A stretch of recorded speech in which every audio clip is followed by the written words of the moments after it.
30 তারিখ দুপুরবেলা সমুদ্র পুরী সৈকতের দৃশ্য দেখো। আর আমি তো মাথায় একটু জল টাচ করে নিয়েছি, অনেকটাই করে নিয়েছি, মাথায় বালি হয়ে গেছে। বাড়ি হোটেলে গিয়ে আবার চান করতে হবে, ঠিক আছে? করছি না বেশি চান টান, এবার জলে নামছি না, পরের বার নামবো ভালো করে। জলে এমনি নামা হয়ে গেছে, মাথায় জল ঠেকিয়ে নিয়েছি, অনেকটাই ঠেকিয়ে নিয়েছি, ঠিক আছে? অনেক জল ঠেকিয়ে নিয়েছি আর পুরো ভেতরে গেছিলাম।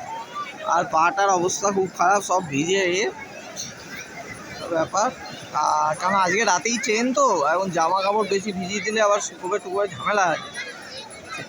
এইগুলো ব্যাপার, পরের বার হবে। বহুবার এসেছি, বহুবার আসবো ভবিষ্যতে, চান বহুবার হয়ে যায়। আর জল তো মাথা পা সব ধুয়ে নিয়েছে, আর কি আছে, ওইটাই তো চান। কিন্তু ভিড় দেখো বন্ধুরা, কি ভিড় বন্ধুরা সমুদ্র সৈকত পুরী 29শে জানুয়ারি 2025 বন্ধুরা। বিশাল ভিড় বন্ধুরা, বিশাল ভিড় বন্ধুরা, বিশাল ভিড়, চারদিকে ভিড়ে ভিড়। বাপরে বাপরে বাপ, এখন দুপুর 12টা বাজে। বাপরে বিশাল ভিড়, বিশাল ভিড়।